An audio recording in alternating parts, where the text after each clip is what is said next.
Tatlı Sohbetler programından, Diyalog TV ekranlarından hepinize iyi akşamlar diliyorum yeniden.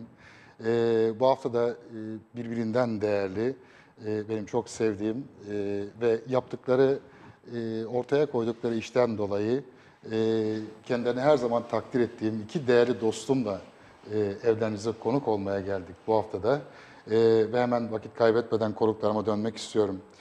Gazeteci yazar Hasan Çakmak. Merhaba. Avukat Kerem Gürses bizlerle birlikte. Hoş geldiniz. Hoş bulduk. Hasan'dan başlayalım, Çakmak'tan başlayalım. Çünkü çok yoğun böyle adeta koşarca bir tempoyla hem bir taraftan yazıyorsun hem bir taraftan okuyorsun, anlatıyorsun. Çok işi hep birlikte yapmaya çalışıyoruz. Evet. En son Dubai'de bıraktık seni. Evet. Yani yeni geldik daha böyle ayağımızın tozuyla Evet. diyebiliriz yani hemen. Geçen hafta telefonlaşmıştık hatta. Evet. Hatta Ben de havalarındayım. programa konuk olur musun diye sorduğunda Evet. ben o vakit uçaktaydım yani. Evet. Yani uçağı yeni almışlardı. İstanbul aktarmalı Taze taze. Dubai'ye gitmeye çalışıyorduk. Çok güzel. Nasıl geçti Dubai? Çok iyi geçti. Bu arada Dubai'nin içeriğinden de ilgili Yani hem bilgi alalım. Dubai'den hem Abu Dhabi'de etkinliklere katıldık orada yazdığımız kitaplarla ilgili. Orada Emirates Writers Union diye bir kuruluş var. Oradaki hani Yazarlar Birliği organizasyonuyla oraya Emirates gittik. firmasının Evet. bir kuruluşu değil mi? Sanırım Bir Abu birliği. Dhabi'de her şey Emirates'in. Öyle anlaşılıyor yani. Ama böyle Emirliğin yani her emirlikle yönetiliyor zaten. Her Evet. şey Emiratesin uçağından emirinde. Yani tutun da her türlü kültür sanat etkinliğine kadar her şey onlara ait.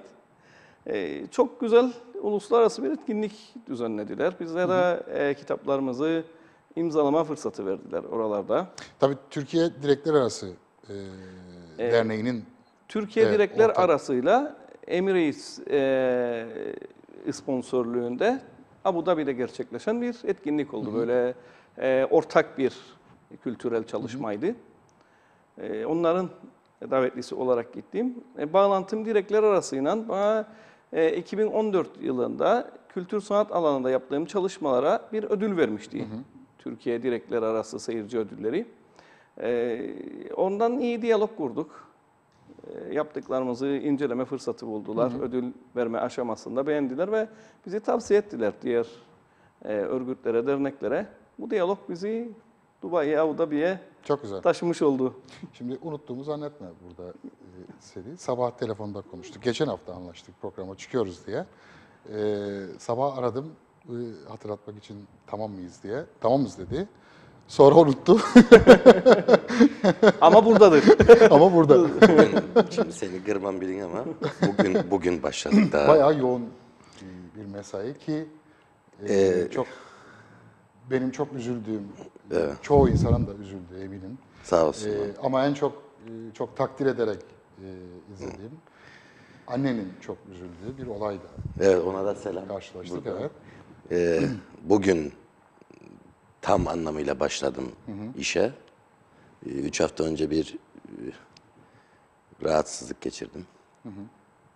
Kalp krizi geçirdik genç yaşta. Ama Çok Şu an- şükür atlattık.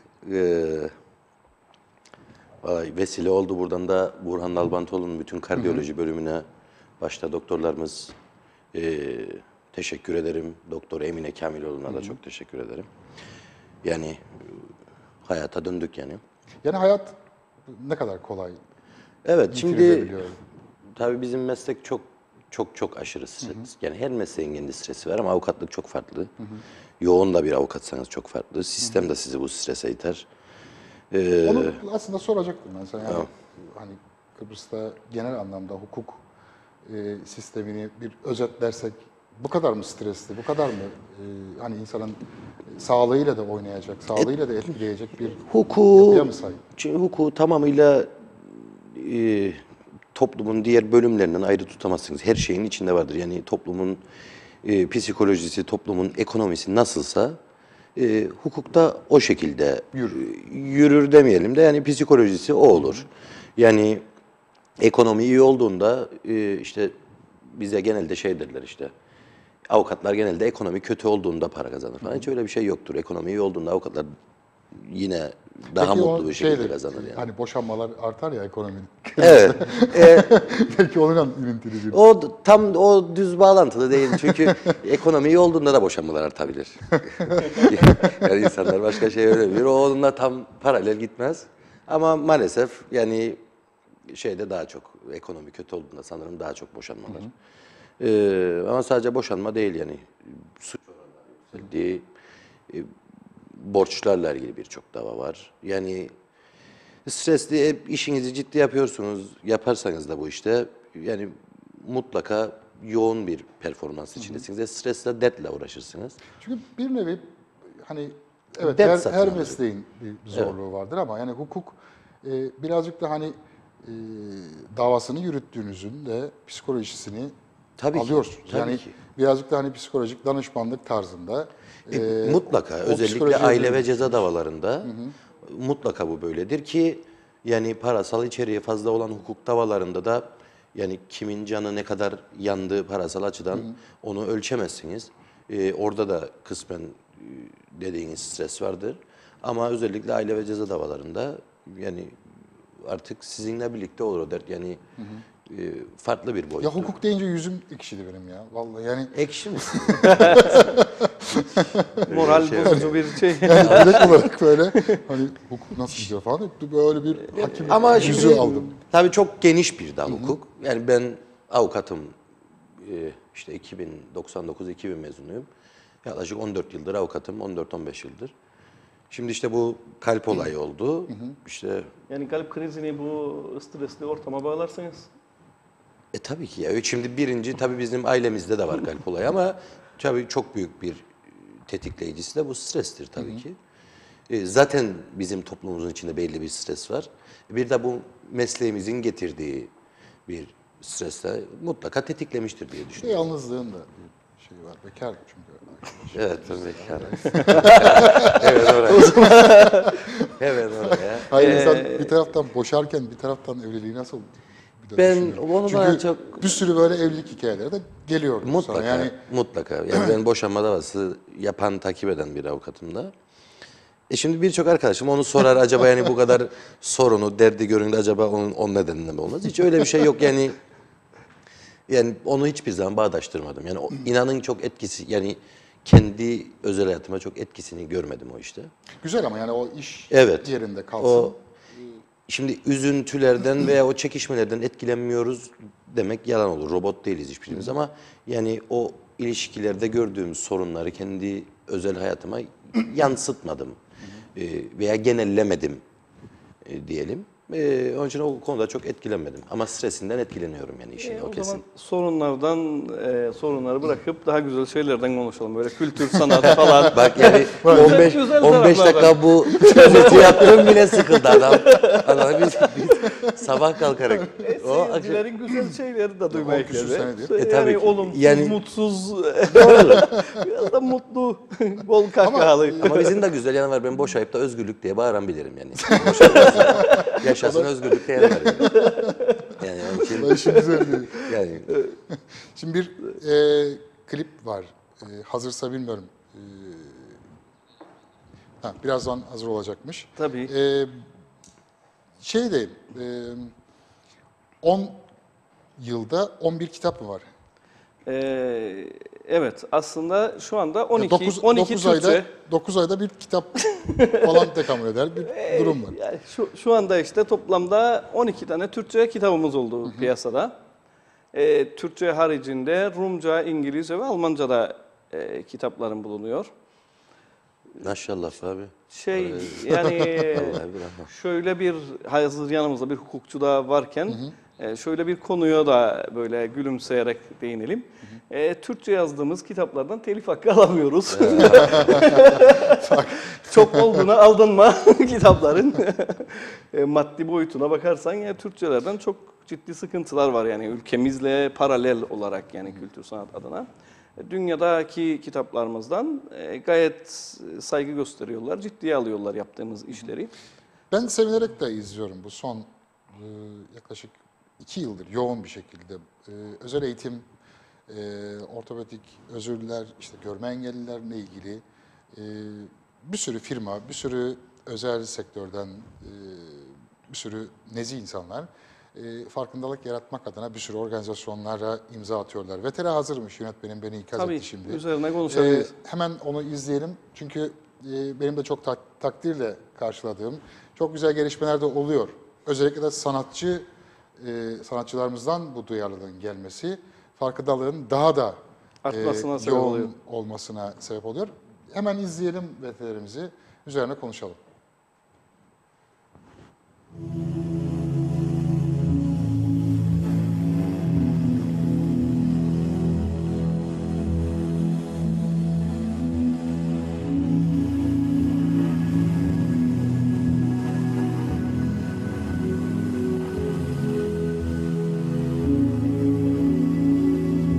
Sesli kitap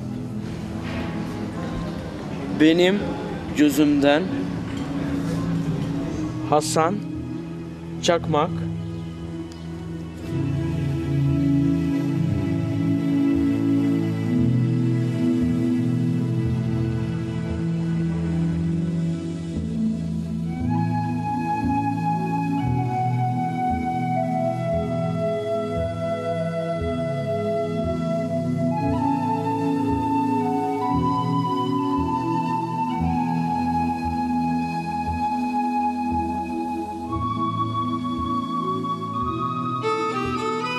Kaybolan şehir.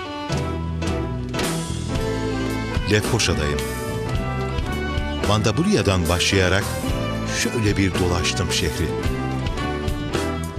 Farklı gelir düzeyinden insanlarla sohbet ettim. Hepsinin farklı farklı dertleri, sorunları vardı. Çarşıda gözlerim çocukluğumun Mandabulya'sındaki simaları aradı. Birçoğu yerinde yoktu. Yılların ardından kimileri göçüp gitmiş bu dünyadan.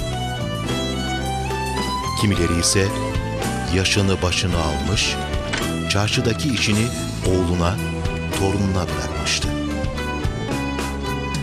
Oğul ve torunlarsa çarşıda iğneyle kuyu kazarcasına yapılan işlerini devam ettirmeyip kapatmışlar asırlık iş yerlerini.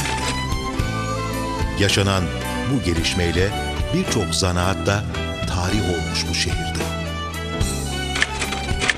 Birçoğumuzun çocukluğunda önemli bir yere sahip bu iş yerlerinin birer birer kapanması beni bayağı hüzünlendirmişti. Bir an gözlerimin önüne o çocukluk yıllarımın sevecen esnafı geldi. Gözlerindeki sevgi pırıltılarını yeniden yaşadım birden. O günler güzel günlerdi. Mandabulya'nın sokaklarında o içten, o saf, o sevgi dolu insanları aradım. Zaman o güzelim insanları içine almıştı sanki. Acımasız bir bulut gibi çökmüştü üzerimize nedense. Konuştuğum her esnaf öylesine dert küpüydü ki bir dokun bin ah işit sözü bizim çarşı esnafı için mi söylendi diye düşünmekten kendimi alamadım. Birçok konuda birbirleriyle hiç fikir birliğine varamayan bu insanlar bir tek konuda hemfikir olmuşlardı. Her gelir düzeyinden esnafın birleştiği tek nokta işlerin eskisi gibi iyi olmadığıydı. Herkesin ortak özlemi insanlarımızın eski günlerdeki gibi çarşıya gelmesiydi. Yorgun gözler o verimli, kalabalık günleri büyük bir özlemle arıyordu o sokaklarda. Buralardan uçup giden kültür, geride kayıp bir şehir bırakıyor gibiydi bizlere. Kadınlar Pazarı'ndan Deveciler Hanı'na kadar, yılları ardında bırakarak günümüze kadar yok olmadan gelmeyi başaran kültür, buralarda eski canlılığının olmayışına ağlıyor gibiydi. Geçmişten günümüze kadar birçok kültüre beşik olmuş bu sokaklar, içi insan dolu bir kayboluşun içerisindeydi sanki.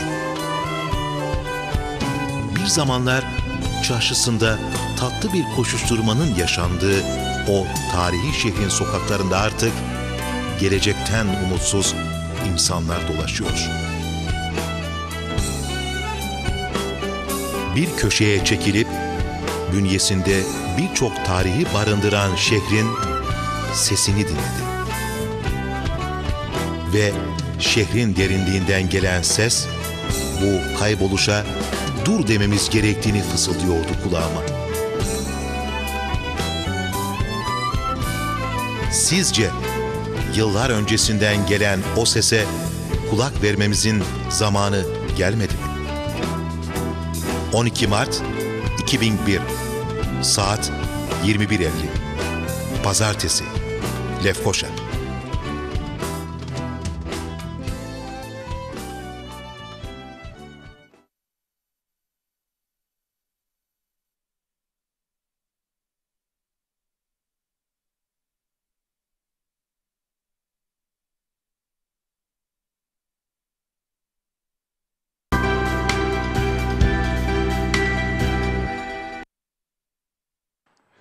Kültürü unutturmamak, kültürü yaymak, tanıtmak, bir yandan da sosyal sorumluluk projelerine imza atmak.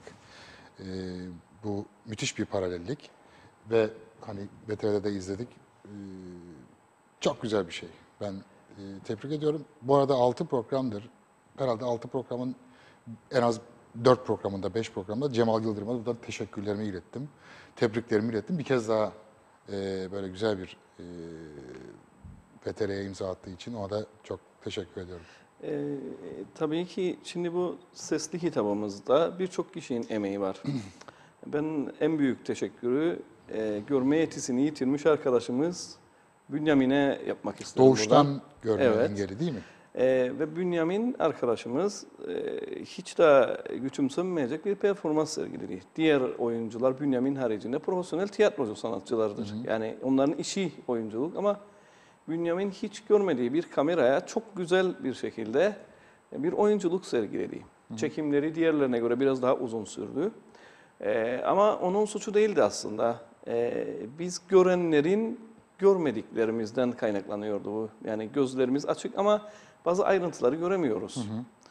Şöyle bir örnek vermek gerekirse, işte çekimi yapacağımız yeri ayarlarken, işte biz Sarıdaş'tan bir duvar olsun, Selimiye Camisi'nin arkası uygun bir mekandır dedik. Ne bileyim işte gün ışığı güzel vurduğu bir saat olsun, hesaba kattık bunları. Hep her şey mükemmel çekim yapmak için ama Bünyamin'in yürüyeceği yer bastonuyla yanımıza geleceği yer, zemin çakıl taşları vardı ve biz bunu hiç hesaba katmamıştık yani. O an yürüyemediği zaman bastonda biz uyandık diyeyim artık. Halbuki biz görebiliyorduk. Görmemiz gerekirdi bu ayrıntıları. Gerçi ben hani evet engel olmayalım noktasına sloganlara da katılıyorum. Mutlaka hayatın içerisinde ama programdan önce güzel bir anekdot paylaştım bana. Bu çekimler esnasında sevgili Cemal Yıldırım'ın yaptığı bir anekdottu. O yönetmenliğin gereği hep söylediği herhalde bir replik. Ama ötekileştirmeden Evet. hayatımıza alabilmek, ötekileştirmeden, yabancılaştırmadan, engel olmadan tabii ki gündem içerisinde Aslına bakarsan yapabilmek diye. bu O anekdotu ben hem anlatayım onu hem de yani klibin aslında varmak istediği nokta bu insanları evinizde tutmayıp diğer insanların arasına karıştırırsanız, sosyalleştirirseniz, okula gönderirseniz, eğitim verirseniz yapamayacakları herhangi bir iş yoktur. Bakın profesyonel tiyatro sanatçılarıyla birlikte aynı klipte oynayabilir bu insanlar. Yani bunu göstermek istedik. Bunu yapabilirler. Yani evde tutmayın bu insanları. Çıkarın sokağa, halkın arasında bastonuyla dolaşarak yolunu bulabilir, yürüyebilir. Yeter ki biz engelliler için yapılmış kaldırımın üzerine arabamızı koymayalım yani. Bunlar bulup yolunu gidebilirler yani. Öyle bir sıkıntıları yok. O engel kısmı o. Gelelim klip bittikten sonra böyle anlatıp güldüğümüz esprili kısımlardan bir tanesiydi. Her şey hazır, çekim başlayacak, kameralar yerlerini almış falan. Arkadaşımız şöyle dedi, yönetmen arkadaşım, işte işaretimle başlıyoruz. Dönüp bir baktık, adam görmüyor.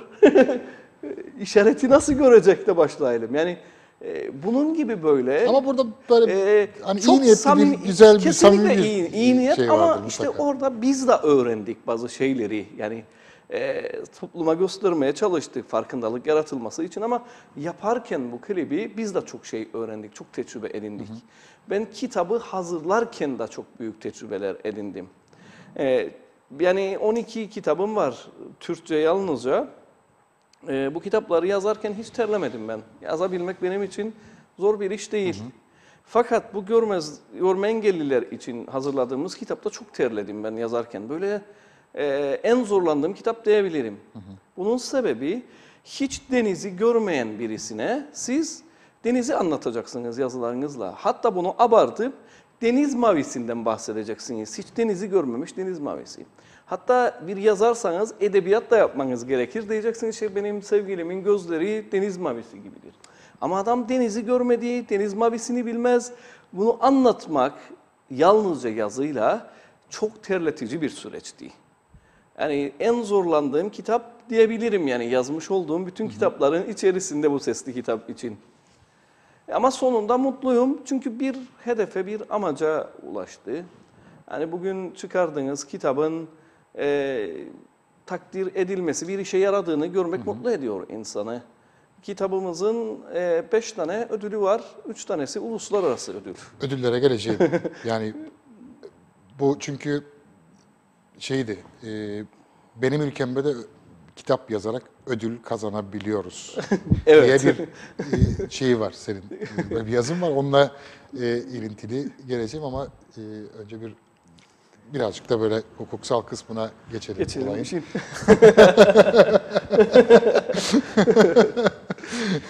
Ben sorunu sormadan ayrıca bir tebrik ederim. Teşekkür ederim. Gerçekten. Yani bir Kıbrıslı Türk olarak da ayrıca tebrik ederim. Yani çok gördüm. Ve güzel şeyler Çok yapılıyor. güzel. Onu söylemeye çalışıyorum ben de. Bireysel olarak hani hep sürekli izolasyonlardan bahsediliyor, işte tecrit edilmekten bahsediliyor ama tek tek bakıyorum sanat dallarının hersinde de tek tek Büyük başarılar sanatçılarımız büyük başarılara imza atıyorlar, atacaklar. Gelecek olan, ben her zaman söylüyorum, gelecek nesilden çok umutluyum.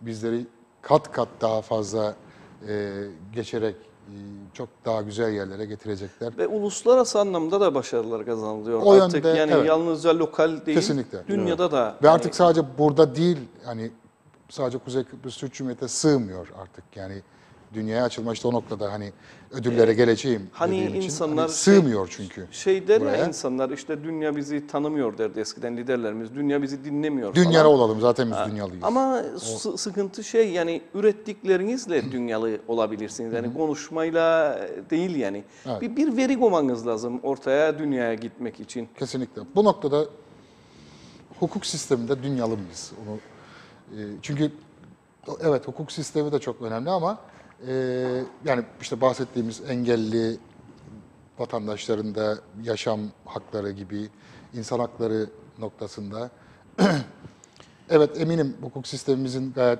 iyi bir noktada olduğunu ama bunun bir de denetlenmesi ya da hani hayata geçirilmesi noktasında bir Aksayan yanlar var. Şimdi çok geniş bir konu bu. Yani hukuk sistemimizin şu anda nasıl olduğu veya evet yani günü kovalayan yasalar yapılmaya çalışıyor. Ama yani ihmal edilen demeyeyim. Yani üzerinde durulması gereken, yeniden revize edilmesi gereken birçok yasa var. Çünkü hukuk sistemi veya kanunlar veya yasalar veya herhangi bir yaptığınız düzenleme güncel olmak zorundadır. Yani siz yeni gelişen sistemi düzenlerken eski yaptıklarınızı da yeni hale getirmek zorundasınız. Hem yenilere yeni düzen kurmak zorundasınız, yeni yasalar yapmak zorundasınız değilim. Hem de eskileri güncel hale getirmek zorundasınız. Yani Tabii Ki ki mesela cep telefonu yokken hani tabii ki yani cep bunun telefonunda içinde yolda, bilişim arabada giderken cep telefona koşmak tabii ki yasak şimdi diye bir şey bunun yoktu. bunun Öyle- içinde bilişimle Evet. ilgili birçok düzenleme var. İşte telif hakları ile ilgili birçok düzenleme var. Yani dünya geliştikçe, toplumun yapısı da geliştikçe bunları düzenleyen ya yeni yasalar çıkarılması gerekir ya da muadillerini düzenleyen yasaların tadil edilmesi gerekir. Güncellenmesi gerekir. Tabii bunları yaparken benzeri düzenlemelerin çok iyi bir şekilde araştırılması gerekir. Tabii burada biz sürekli yasa koyucu ayağına devletin, yani bu yasalar yapılıp düzenlenirken mümkün olduğunca hukukçulardan, avukatlar demiyorum, hukukçulardan görüş alınması gerektiğini baro kanalıyla bildiriyoruz. Alındığı noktalarda vardır. O nedenle işte uygulanan şu an dediğim gibi yani güncel yasalarımız mevcut ama çıkarılması gereken veya tadil edilmesi gereken birçok da yasamız var. Çünkü bu o kadar bir deniz ki hukuk okyanus yani. Yani mutlaka belki bu ay düzenlediğiniz bir şey gelecek ay tekrar bir düzenleme gerektirebilir. Dolayısıyla yani orada tabii ki evet tamam meclisimiz çok yoğun. Haftada bir ona toplanırlarsa. Siyasete girmemiz çok yoğun ama yani Ama bu da bununla ilintili yani. tabii ki yani hukuk komitelerinin veya bu çok önemli Çünkü bir şey. bu yasalardan dolayı hani hayatları zor durumda olan insanlar var. Yani bu yasaların Tabii değişmesi ki. gerekliliği Şimdi noktasında. genelde tabii ki çok genellemeyim ama şunu söyleyeyim ben günü kurtaran yasalar yerine sorunu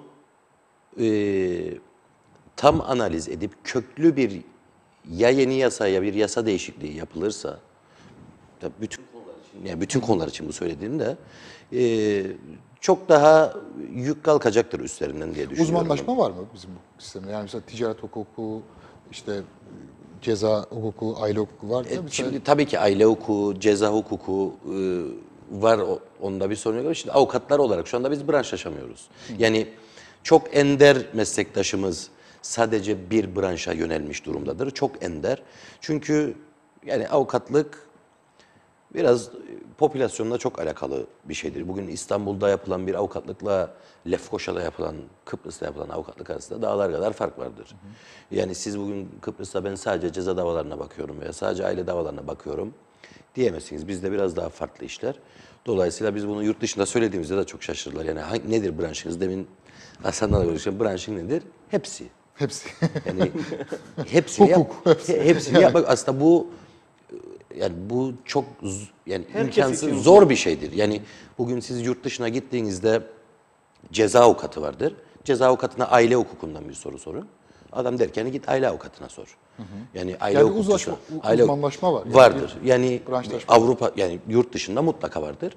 Bizde maalesef yok. Yani biz işte ağır cezadan çıkıp boşanmadan çık sigorta davası, sigorta davasından çık işte banka davası, oradan çık nafaka. Yani hepsinin yasasına vakıf, hepsinin içtihat kararlarına vakıf, hepsinin içeriğine vakıf olmak durumundayız. her işi yaparım abi noktasında. Yani bir her iş işte aslında yani hepsini aynı ciddiyette yapmaya çalışıyoruz. Mutlaka, Hepsini tabii aynı ki. vakıflıkla yapmak zorundayız ama tabii ki mesela yurt dışındaki insanlar bize çok şaşırır. Öyle şey mi olur gibisinden. Ya bununla ilgili tabii avukatlar Bunun sebebi tamam da nedir? Yani bu uzmanlaşmaya gidilmemesinin sebepleri nedir? Yani sistemden kaynaklı bir benim yoksa- için yani benden kaynaklı cevap kesinlikle popülasyondur. Yani siz bir popülasyondur, iki son işte 10-15 yıldır inanılmaz bir şekilde hukukçu gelir. Hukukçu mezunu vardır. İşte dolayısıyla avukat sayısı çok inanılmaz derecede arttı.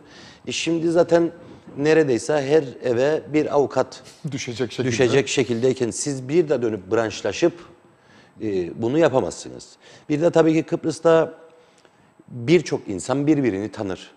Yani size gelen çok yakın bir arkadaşınız veya çok tanıdık bir şirket sahibini, abi ben bu davalara bakmıyorum, sana yardımcı olamıyorum gibi bir lüksünüz yoktur Kıbrıs'ta. Ama İstanbul öyle değil. Yani İstanbul'da 20 milyon insan var. Yani veya işte atıyorum New York'ta vardır, Londra. Yani büyük şehirlerde bu popülasyona çünkü bizim kaynağımız, bizim işimizin kaynağı insanlar. İnsan.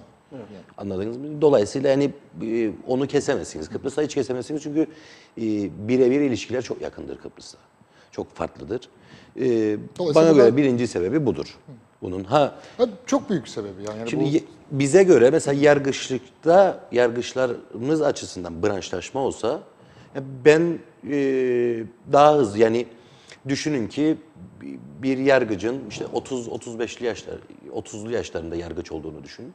20 yıl, 25 yıl sadece ceza hukukuyla harmanlandığını, ceza hukukuna baktığını, onunla ilgili kararlar verdiğini, onu araştırdığını tecrübe düşünün. kazanıyor. Yani Daha başarılı olacak. daha yani bana göre çok daha kendini geliştirebilecek bir durumdadır. Ve aile hukukunda veya atıyorum işte hukukun birçok dalı olabilir. İşte sigorta hukukunda, şirketler hukukunda. Yani bu tarz branşlaşmalar olursa bana göre çok daha verimli. Yani mesela genç avukatların veya o konuda tecrübesiz avukatların düşünün karşınızda bir 20-25 yıllık bir ceza veya aile yargıcı olduğunu düşünün. Ağzının içine bakarsınız. Yani çok büyük hatalar yapma şansı veya fikir ayrılığı olabileceğini düşünmüyorum. İnşallah o da düzenlenir gibi Peki geliyorum ama yani bir de şu noktası var işin. Yani şöyle bir de anekdot söylediler. Davalar ne kadar uzarsa avukatın işi o kadar iyi olur. ben Yani bu her yiğidin kendi yoğurt yaşadı. Benim öyle değil. Yani çok şükür yoğun bir ofisim var ve ben yani mümkün olduğunca hayır ben şeyi işleri söyleyeyim. bitirip bir önümdeki soruna bakmaya. Ama uzayan davalar da var. Yani bayağı bir Var tabii ki yani gerek Özellikle- sistemden var. Çünkü sonuç itibariyle yani siz iki zıtlaşan birbiriyle belki de tamamıyla bir konu üzerinde tamamıyla ters fikre, ters ve sabit fikre sahip iki insan arasındaki sorunu çözmeye çalışıyorsunuz. Yani mahkemede, avukat da yani bu kolay bir iş değildir. Yani o kadar basit değildir. Yani kırmızı elma, yeşil elma gibi değil bu iş ya da 3 kilo tart alayım gideyim değildir. Yani ya bazı konular var yoruma da açık. Yani kesinlikle bazı durumlar yoruma açık yoruma konular var. açık Tabii ki olması yani lazım. ve bir de şu vardır yani bu da göz ardı edilemez. Tabii ki şu anda yargıç alımlarımız çoktur. Yani bir de eldeki imkanlar vardır. Yani bugün istatistikler ortada. Bugün 10 yıl, 15 yıl önceki dava sayısı ile bugünkü dava sayısı arasında uçurumlar vardır. Nedir en fazla görüşülen dava şu anda? Çok vardır yani tabii ki hukuk davalardır en fazla. Yani bugün bir bakın 20 yıl önceki, 10 yıl önceki banka davalarıyla şu anki Alacak, banka verecek davaları davalar herhalde. alacak Yani- verecek davalar. Bugün trafik davaları epey arttı. Radarlarda konulduktan sonra zaten trafik bilincimiz çok toplum olarak. Süper. Yavaş yavaş bilinçlenecek ama insanlar. Yani boşanmalar çok arttı. Suç oranı her gün gazetelerde okuruk ben artık okumamaya başladım. Yani Maalesef. suç oranları çok arttı. Yani bugün eskiden Kıbrıs'ta tek ağır ceza varken bugün ağır ceza heyetleri artırıldı mecburen. Artırılması da gerekirdi. Yani biraz da artık elinizdeki yargıç sayısı, salon sayısı, memur ve idari sayıyla da biraz hız yapabilirsiniz. Yani bugün yargıçlarımızın önüne günde 200-300 dosya gidiyorsa Çok. ve bunların içinde duruşmalar da varsa nasıl robot değil ki bu insanlar? Bu insanlar hem o sorunları dinleyecek, dönecek, duruşma yapacak. Yani bu iş kolay değil. Dolayısıyla ama sanırım yani şu anda alımlarda epey münhaller açıldı. İnşallah yani o sayı arttıkça daha kaliteli, daha hızlı. Çünkü duruşma açılırsa davalar biter. Öyle veya böyle biter. Yani Bayağı da avukat sayısı var. yani avukat Geliyor. sayısı var. Yani ama dediğim gibi yani mahkemedeki konuyu dinleyecek çünkü yargıç dinlemezse siz davaya başlayamazsınız. Bu 2 kere 2 4. Dolayısıyla o sayı arttıkça sanırım ya onunla ilgili de gelişmeler oluyor. Daha hızlanacaktır diye düşünüyorum. Güzel. Umut verici şeyler var. İnşallah. İnşallah var. Tabii bu suçlar da birazcık azalırsa ülkede. Tabii o- bunları artık başka hani avukatlar evet bu davaları sürdürmekle, görmekle mükellef ama bu suçların neden ortaya çıktığı, neden her gün artış gösterdiği ve hangi konuların en fazla hani gündeme geldiği ülkemizde bu da herhalde ayrı bir uzmanlık alanı. dalı o. İnşallah bunlarla da ilgili hükümetin yetkili kurulları da buna iyi Güzel ve artık- mutlu davalar yapalım. Hapishane artmasın, mahkeme salonları büyütülmesin, genişletilmesin. Sus olanlar Gerek düşürülsün. duymayalım bunlara. Evet.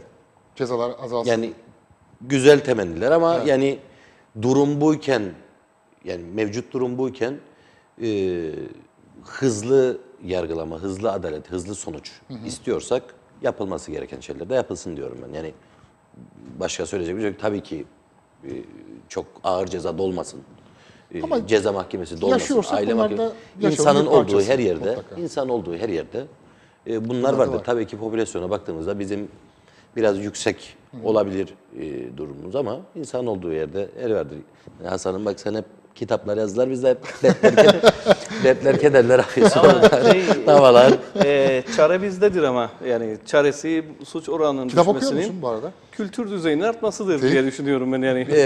Ben bir ara çok kitap okurdum. Çok da meraklıydım kitabı ama ondan sonra işten dolayı sürekli okumaya başladım. Tabii çok farklı bir şeydir. Ama bizim de yani gün içinde bütün işimiz gücümüz işte Okumak. yasalar, kitaplar. Üniversitede cilt cilt okuduk. Sonra artık okurken uykum gelmeye başladı. Yani bir yazarken anlamı söyle ne kadar ayıp ama Yok aslında senin suçun değil aslında bu. Bizim eğitim sistemi kitap okumanıza izin vermeyen bir sistem. Ezberle ve kapat. Evet, yani şimdi başarınız herhangi bir sınava girecekseniz eğer o sınavdan yüksek not almanızla ölçülüyor. Yani yüksek not alan Evet. başarılıdır. Yani öğrenip öğrenmediğiniz, o alışkanlığı kazanıp kazanmadığınızla ilgili değil bizdeki sistem. Sadece nota bakıyor. Aynen öyle. Bu- Ezbercilik. Bu çok tehlikeli bir sistemdir. Yani okullarda Böyle çok soft bir geçiş oldu ama bu tarafa doğru. yok. hayır, Ben bağlayacağım kitapla ilgili. %100 Bir anım var ilgilidir yani. aslında bu konular. Yani bugün okullarda kaç tane okulumuzda kütüphane vardır? Veya kütüphaneler kilitli midir? Yani varsa da kilitli midir? Öğretmenden izin alarak mı kütüphaneye girebilirsiniz? Yoksa istediğiniz vakit girebilir misiniz? Ne kadar güncellenmiştir Daktiloyu kitaplar? bilmeyen çocuklar var. Yani bunlarla %100 ilgilidir bence bu konular. Kitap okuma oranı. Kitap okuma oranı da işte kültürlü nesiller, çağdaş nesilleri yetiştirmekle ilgilidir. Yani bunu başaramadığınız noktada işte suç oranı artacak. Yani belki arkadaşım daha çok para kazanacak ama üzülerek kazanacak parayı. Yok hiç yani çok para kazanmak. Bu biraz da Suç oranı artacak. kültürle alakalıdır maalesef. Şimdi Avrupa'ya gidersiniz adam arka bahçede çimde kitap okur. Biz mangal yakarız. Şimdi adam gölün kenarına gider. Sepetinden bir sandviç, bir kitap çıkarır. Saatlerce kalır. Biz derik yani burada mı yaksak? Rüzgar nereden esecek? Yani ne içsek? Yani Rakı mı biraz- içsek? Rakı mı içsek? Yani biraz da şey o yani şeyden yarım kaldı kitap okumaz gibi bir duruma düşmeyeyim. Şimdi ben daha çok tarihi kitaplara çok meraklıyım. Sonra Atatürk'le ilgili bir güzel kitap okudum. Bir ara işte oraya geliyorum. Şimdi eskiden şey okudum.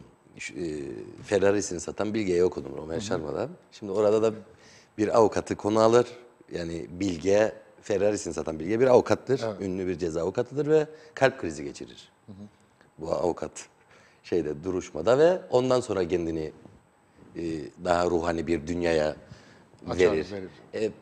Biz de 36 yaşında mahkemede kalp krizi geçirince acaba dedim kafayı gazladım turunculara mı bürünsem Cibimi satsam. dedim falan.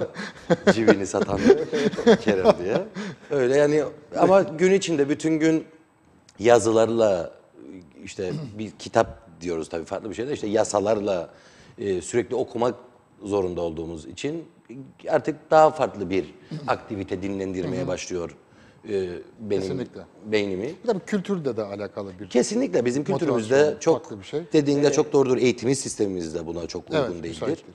Ben üniversite yıllarında başladım mesela. Benim kitap kendi- okumaya. Yani yok. kitap okuma alışkanlığım benim en fazla üniversite yıllarında başladı. Şimdi ben de edebiyat mezunuyum. Tabii profesyonelimiz yanında ama benim kendi çocukluğumdan beri hep tarihe karşı bir ayrı ilgim olduğu için ben tarih kitaplarını işte şu Çılgın Türkleri falan okudum. Yani o tarz kitaplar beni daha çok cezbeder. Bir de eğitim sistemi size dayatıyor işte şu kitapları oku şu sınava gireceksin. Önceliği ona vermek zorundasın. Yani Aynen öyle. o sınavı Abi, geçmek biz için. gelemeyecek galiba oraya. Şimdi yönetmenim uyardı. Son 10 dakikamız kalmış. Benim ülkemde de kitap yazarak ödül alınabiliyor noktasında. Onu birazcık açmak istiyorum ben. Şimdi şu anda benim mesela şöyle örnek vererek gireyim buna. 2012 yılında benim 4 tane kitabım çıktı piyasaya. En güzel tarafı bu 4 kitabın 4 tane ödül almasıydı. Yani hiç firesi yok yani mutlaka ödül alarak 2013'e geçtiğimiz zaman 2013'te yaptığımız çalışmalara dünyanın daha büyük ilgi gösterdiğini gördük.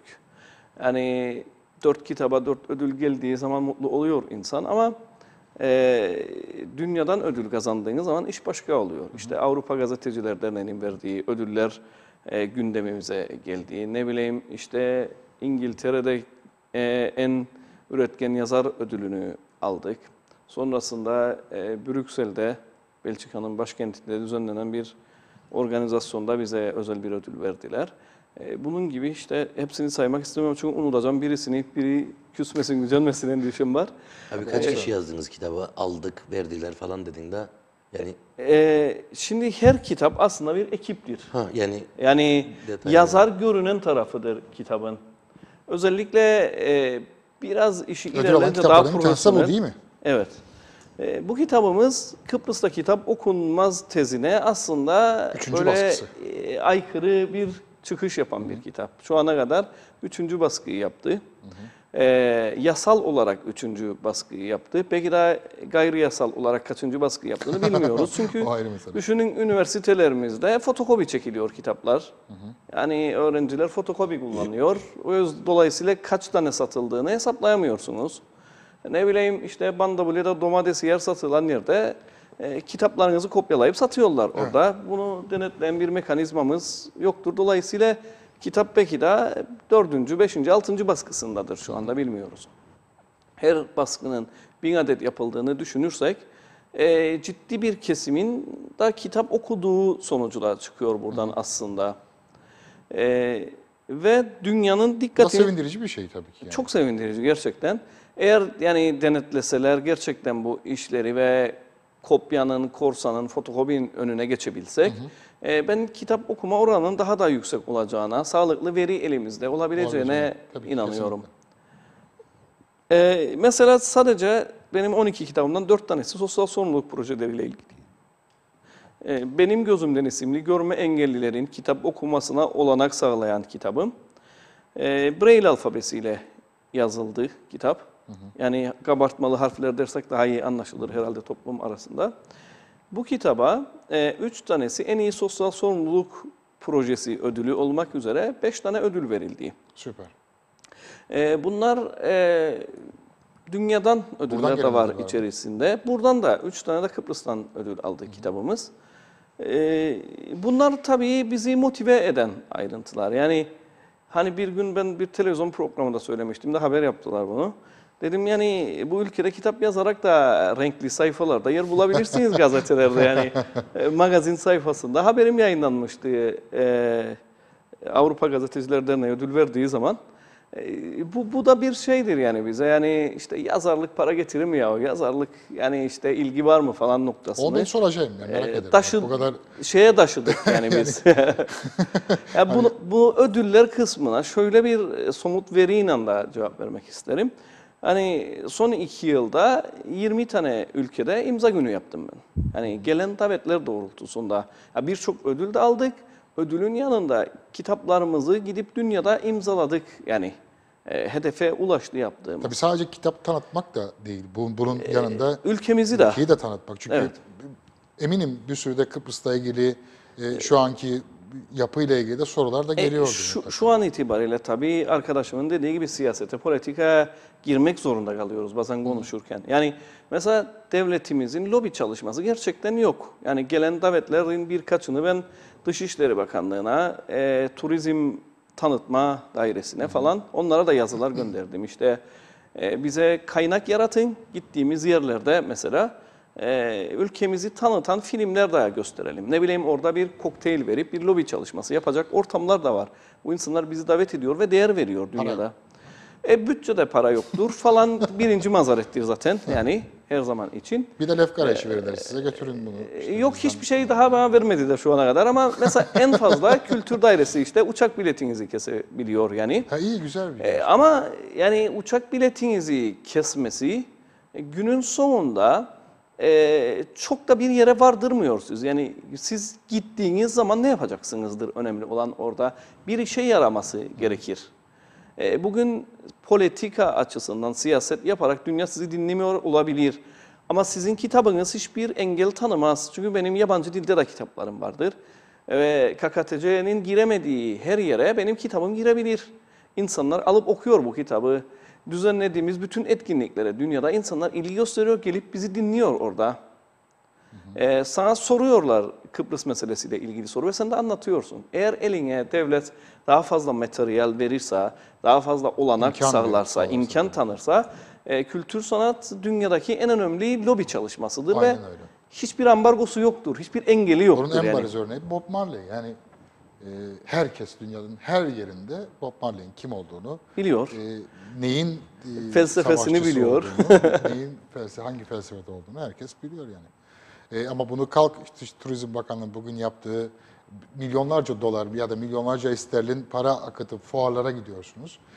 Turunç macunu tanıtırsın, bilmem ne yaparsın ama saniyeliktir yani oradan o standın önünden geçip gitmek insanın aklında bir şey bırakmaz. Ha, o da çok önemli, evet. Yani O da yapılsın orada ya, olmak o da da yapılsın önemli ama- mutlaka ama bunu sanatla, kültürle taçlandırmak bence daha etkili olur diye Ve düşünüyorum. bir daha yaptığımız işler, yani devlet desteği olmamasına rağmen, yani uçak bileti haricinde bir devlet desteği olmamasına rağmen bireysel olarak çok ciddi işler de başarılıyor ülkemizde. Yani ben 1 Eylül Dünya Barış Günü'nde 3. baskısını yaptığım Damlacıklar kitabını az önce gösterdiğin.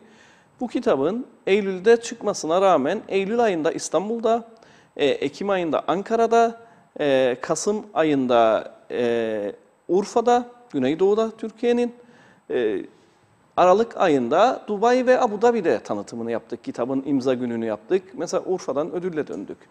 Abu Dhabi'den ödülle döndük. Yani hiç firemiz yok yani. Hiç boş ay yok. Yani müthiş bir grafik var dünyada yaptığımız kültür sanat işleriyle ilgili. İşte yalnızca devletin yetkililerinin uyanması lazım artık bu yaptığımız işlere ve bunu olumlu anlamda kullanması lazım. İşte gittiğiniz yere giderken örneğin yani lobi çalışmalarında bunu kullanabileceğini keşfetmesi lazım Abi devlet ve şimdi- hükümet yetkililerinin. Hükümet yetkilileri yazda düğünlerdedirler abi. Yani çok yoğun bir şekilde çalışıyorlar. Düğünler var. Yani perşembeden, çarşambadan, perşembeden düğünler başlar. Hepsine gitmek lazım. İşte cenazeler var. Hani kalkıp sen Yoğundular. kitabınla uğraşacak. Allah aşkına. Sevgili İrfan, mesela Kıbrıs'ta başaramadığımız bir şeyi Türkiye Büyük Millet Meclisi'nde başardık. Yani bunu da böyle bir ironi olsun diye değil ama bir böyle tatlı anı diye. Görme Evet, zaten engellilerle ilgili çıkardığımız kitabımızı mesela ben Kıbrıs'ta Kıbrıs'ın kuzeyindeki meclis başkanını ikna edemedim mesela her milletvekiline bir tane alsın ve dağıtsın ve bir daha yazı yazalım yani bilinçlensinler ve engellilerle ilgili bir yasa geçeceği zaman bir farkındalık yaratarak evet veya hayır desin milletvekili. Bunu başaramadık Kıbrıs'ta. Ama kurduğumuz iletişim ve dünyada yaptığımız tanıtımlar, bize verilen ödüller dünyadan artık görünüyor. Ve bunu Türkiye'de, Türkiye Büyük Millet Meclisi'nde biz başardık ve mecliste bir tanıtım yaptık. Gördüm meclis kürsüsünde Yani orada ayrılan bölümde biz sesli kitabımızı tanıttık yani anlattık derdimizin ne olduğunu. Bu Güzel kitabı abi. çıkarırken yani kendi reklamımızı yapmak için Hasan Çakmak popüler olsun diye çıkarmadık bu kitabı. Bir hedefi vardı bunun. Yani görme engellilerle ilgili, özelde genelde engellilerle ilgili bir farkındalık yaratmak olduğunu anlattık. yani. Bekarsın. Evet. Şimdi ben nereden geldim oraya diye soracak.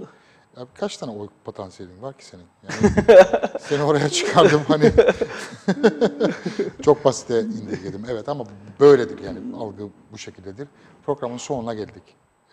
Yönetmenim uyarıyor beni. Çok tadı damağımda kaldı benim bu sohbetin gerçekten. Hani daha da gider de eminim. Umarım Nobel Barış Ödülünü alabilecek noktaya gelen yazarlar çıkacaktır bu ülkede ama bunu kaldıracak, bunu kaldırabilecek de yöneten insanlar olsun. Umarım geleceğimiz böyle olur. Ben Abu Dhabi'ye gelemedim imza gününe. Sen bana bunu imzalarken ben programı bitireceğim. Hani sırf bu yüzden çağırdım Kitap- dermişim programa. Önce sana sağlıklı, böyle mutlu, gülen bir yaşam diliyorum. Çok teşekkür Ben sana hem programa hem tekrar aramıza hoş geldin demeyi gönülden Çok teşekkür diliyorum. ederim. Çok teşekkür ederim. İyi ki varsın, iyi ki geldin. Hasan Çakmak, iyi ki varsın abi. İyi ki sol elle de yazıyorsun. Sol elle yazmaya devam et abi. Solla, çünkü kalp solda, solla yazmaya devam. Haftaya yeniden buluşmak üzere. Hoşça kalın.